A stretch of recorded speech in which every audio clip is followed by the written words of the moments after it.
रामनगर नामी एक शहर था जिसमें कृष्णा नाम का एक आदमी रहता था और उसकी उस शहर में एक छोटी सी चिकन की दुकान भी थी।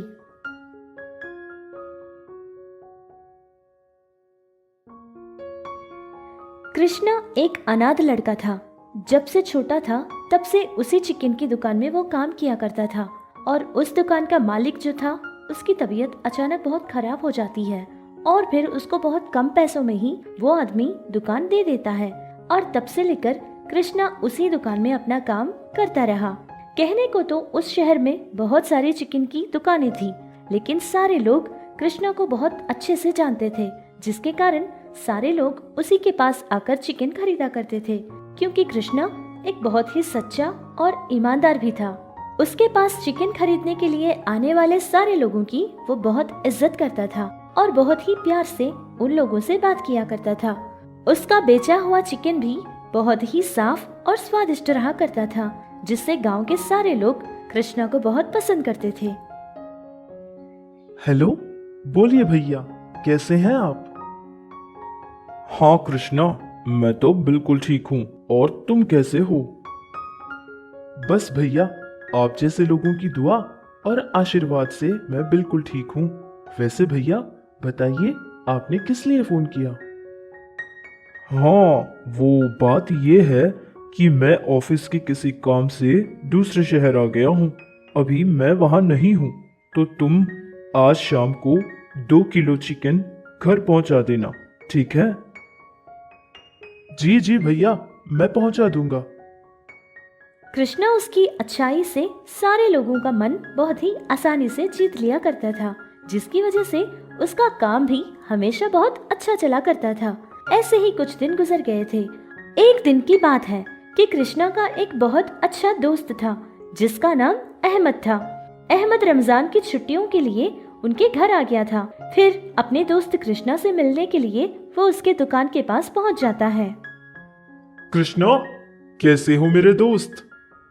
अरे मेरे दोस्त अहमद, तुम कब आए? चलो चलो, हम चाय पीते हुए बातें करेंगे।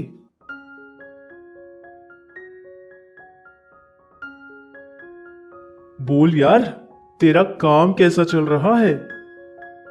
हाँ दोस्त, वैसे तो हमारे गांव के लोगों की कृपा से मेरा काम तो बहुत अच्छा चल रहा है। कृष्णा, आज शाम को सुभान भाई के होटल जाकर बिरयानी खाएंगे, क्यों?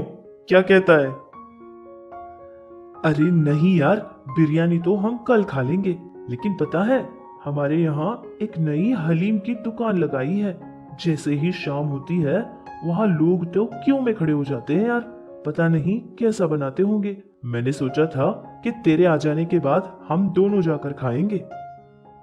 अरे तू ये क्या कह रहा है? हमारे यहाँ हलीम? फिर तो बिना देर किए जाकर पेट भर के खाएंगे। इस तरह दोनों दोस्त मिलकर उस हलीम बेचने वाले की दुकान के पास चले जाते हैं और बैठकर हलीम खाने लगते हैं। कृष्णा ने हलीम पहली बार खाई थी, जिसकी वजह से कृष्णा को उसका स्वाद बहुत अच्छा लगा और वो बहुत ही मजे से खाने लगा। अरे छी, ये कैसा हलीम है यार? देखने के लिए तो हलीम जैसा ही लगता है, लेकिन खाने पर छी, इतना गंदा हलीम। तुम्हें पता है कि हलीम कैसा होता है? मुंह में रखते ही घुल सा जाता है और बहुत ही स्वादिष्ट होता है। वो हलीम का मजा ना बातों में बोला नहीं जा सकता। अरे अहमद, ये तो क्या बोल रहा है? मुझे इसी का स्वाद इतना अच्छा लगा, तो पता नहीं जिस हलीम की तारीफ तू कर रहा है उसका स्वाद कैसा होगा। ऐसे ही 2 दिन गुजर गए थे। जिस आदमी ने हलीम बेचना शुरू किया था वो आदमी कृष्णा की दुकान के पास आ जाता है। देखो कृष्णा, मुझे पूरे 50 किलो चिकन चाहिए। 30 किलो चिकन अगर खराब भी हो गया हो तो भी चाहिए, लेकिन बाकी 20 किलो चिकन बिल्कुल साफ चाहिए। अगर पैसा कुछ कम करके दोगे तो रोजाना तुम्हारे पास ही खरीदूंगा। अरे चाचा जी, ये आप क्या बोल रहे हैं? मेरे लिए फायदा ज्यादा मायने नहीं रखता। आप तो वही हो ना जो नया नया हलीम सेंटर चला रहे हो? आपको तो फायदा बहुत अच्छा मिलता है, तो फिर ऐसे गलत काम करने की क्या जरूरत है? देखिए, मैं आपको पहले ही बता देता हूँ, मुझे फायदे की कोई जरूरत नहीं है। फायदे के लिए मैं कभी गलत काम नहीं करूंगा, और आप भी मत करना। देखो कृष्णा, तुम बहुत ज्यादा बकवास कर रहे हो। तुम देना चाहते हो तो दो, वरना नहीं। ये बेकार में ही मुझे ज्ञान मत देना। कहां कहां से आ जाते हैं ज्ञान बांटने वाले।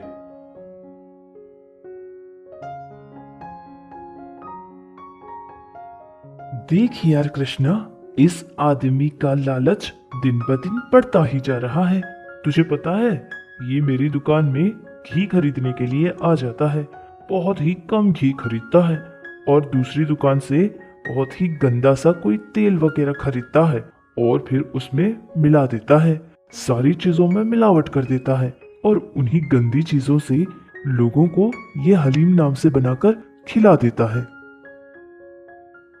अरे यार, जब तू इतना कुछ जानता है तो चुप क्यों बैठा है? चल ना, हम पुलिस में कंप्लेंट करते हैं। क्या? पुलिस? पुलिस इसका क्या बिगाड़ेगी यार? पुलिस के हाथों में जितना पैसा ये थमाता है ना, वो लेकर वो सारे लोग चुप हो जाते हैं। इसका कोई कुछ नहीं बिगाड़ सकता, और हमारे लोग भी ना पगला गए हैं, इसी को मानते हैं, और जो ये बेचता है अच्छा अच्छा समझकर खा लेते हैं। रात को कृष्णा घर पहुंच जाता है, लेकिन पूरी रात उसको नींद नहीं आई थी। वो यही सोच रहा था कि रमन नाम का वो आदमी सारे लोगों को इतना धोखा दे रहा है और अपना काम बनाए जा रहा है। ऐसा करना तो बहुत गलत है। फिर कृष्णा ने सोचा कि अगर वो खुद हलीम बनाकर लोगों को कम दाम में बेचेगा तो सारे लोगों को हलीम का असली स्वाद क्या है ये भी पता चल जाएगा, और लोगों की सेहत भी खराब नहीं होगी। और ऐसा करने से रमन की अकल भी ठिकाने आ जाएगी। ये सारी बात सोचकर उसने अपने दोस्त अहमद को ये सारी बात बताई थी और उससे सहायता मांगी थी। कृष्णा के दोस्त अहमद को भी ये बात बहुत ही अच्छी लगी, और उसने पास ही के गांव में रहने वाले उसके एक चाचा जी, जो कि हलीम बनाना बहुत ही अच्छी तरह से जानते थे, उनके पास जाकर ये सारी बात उनको बता देता है। चाचा जी भी दूसरे दिन वहाँ पहुँच जाते हैं। फिर कृष्णा चिकन और असली घी मंगवाता है।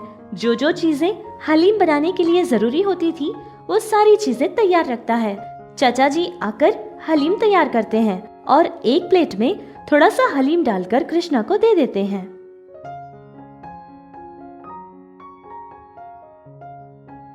वाह, क्या स्वाद है इस हलीम का। इसको कहते हैं असली हलीम। रमन, तू तो गया काम से। कृष्णा ने अपनी ही दुकान के पास हलीम का एक स्टॉल भी रख लिया था। बेचने वाला कृष्णा था, जिस कारण गांव के सभी लोग आकर कृष्णा से हलीम खरीदने लगे, क्योंकि गांव के सारे लोग कृष्णा को पहले से ही बहुत चाहते थे। सिर्फ 2 दिन के अंदर ही सारे लोगों को ये बात पता चल गई थी कि कृष्णा चिकन के साथ साथ अब तो हलीम भी बेचने लगा है, और उसका बनाया हुआ हलीम भी बहुत ही ज्यादा स्वादिष्ट है। ये बात सारे लोगों को पता चलने के बाद रमन के पास हलीम खरीदने वालों की बहुत कमी पड़ गई थी। कोई भी रमन के पास जाकर हलीम नहीं खरीदा करता था। सारे के सारे लोग आकर कृष्णा के पास ही हलीम खरीदा करते थे। कुछ ही दिनों में कृष्णा की बनाई हुई हलीम की चर्चा दूसरे शहरों और गांवों में भी होने लगी, जिससे दूसरे गांवों से भी लोग आकर कृष्णा से हलीम खरीदा करते थे। सारे गांव के लोग कृष्णा को ये सलाह देनी शुरू कर दी थी कि कृष्णा को हलीम सिर्फ रमजान में ही नहीं बल्कि रमजान के खत्म होने के बाद भी हलीम बेचा करे। उन लोगों को इसका स्वाद बहुत पसंद आ गया था। फिर कृष्णा ने भी बिना कोई देर किए 365 डेज हलीम सेंटर के नाम से एक हलीम की दुकान भी लगा ली थी। इतना ही नहीं, धीरे धीरे उसका काम बढ़ता गया और कृष्णा ने बिरयानी बनाकर भी बेचनी शुरू कर दी थी। उसका काम बहुत ही जोरों से चलने लगा, क्योंकि गांव के सारे लोग कृष्णा पर बहुत ही ज्यादा विश्वास करते थे और उसके काम से सारे गांव के लोग बहुत खुश थे। और धोखेबाज रमन का काम वहीं पे रुक गया था, क्योंकि उसने लोगों के भरोसे को तोड़ दिया था। उनके विश्वास से उसने खिलवाड़ किया था, जिसकी सजा उसको मिल गई थी। लेकिन कृष्णा ने अपना हर काम सच्चाई और ईमानदारी से शुरू किया था, जिससे उसकी सच्चाई और ईमानदारी उसके बहुत काम आ गई थी। गांव के सभी लोग उसको बहुत पसंद करने लगे और उसके काम को भी।